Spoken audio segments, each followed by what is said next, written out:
The power of the word is simply cosmic. Fiat lux, let there be light, came from the bowels of eternity, the creative word. Truth and light come from the word.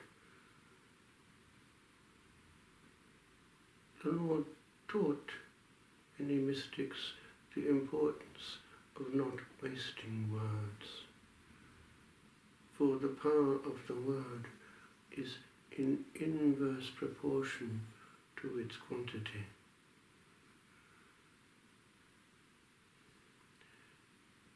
Our retired Bishop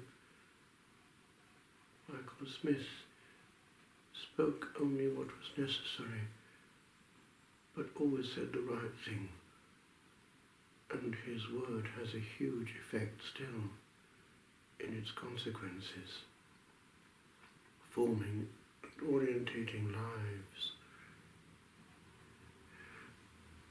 In school days, there were some words which had a similar effect. Providence is not absent in apparent tragedies. Bad asthma made it necessary to go in the second year, beginning thereof, from the Welsh secondary school to the local school in Cardiff. And arriving there, I was pleasantly surprised by the amount of faith and practice in the air.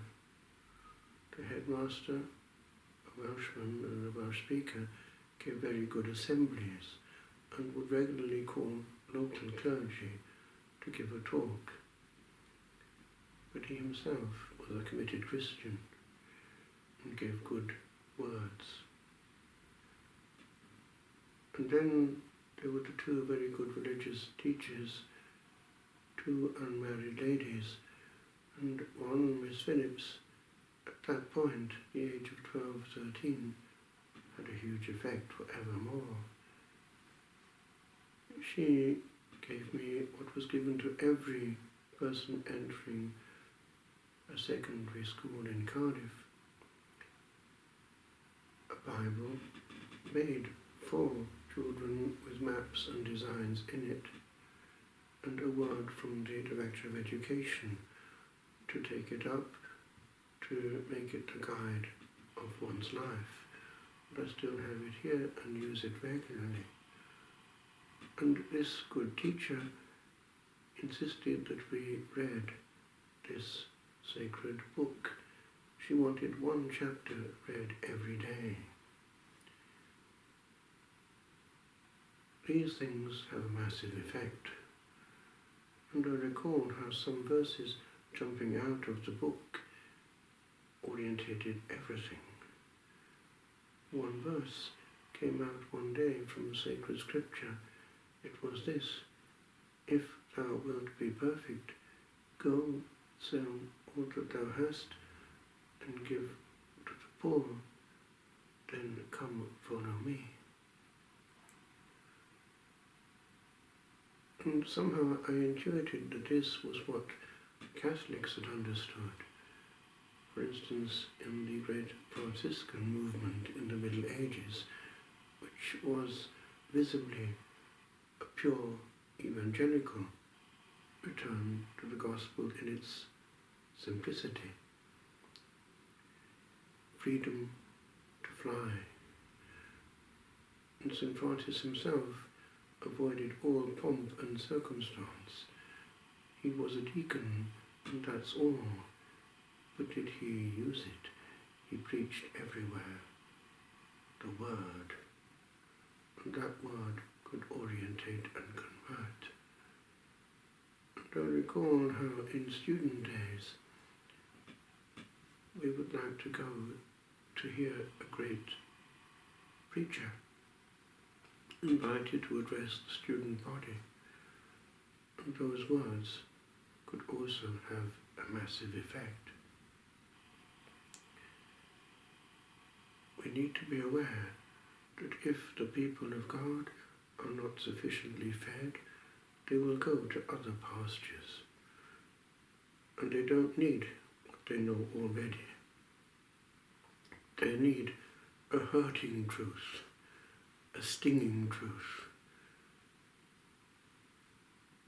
They don't need to go away with more of the same thing, with a feel-good factor, and therefore never challenged or changed. The preacher who just gives anodyne stories and makes them laugh is perhaps doing what Isaiah called that of the dumb dogs, unable to bark.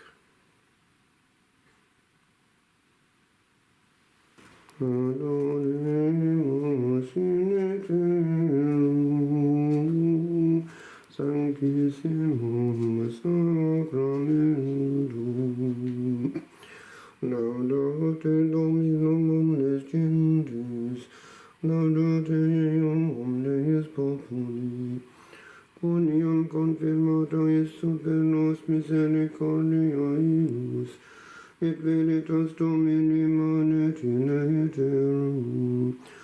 Gloria Patri et Filio et Spiritui Sancto, sic ut erat in principio et nunc et semper, et in saecula saeculorum. Amen. Adoremus in aeterum, sanctissimum sacramentum.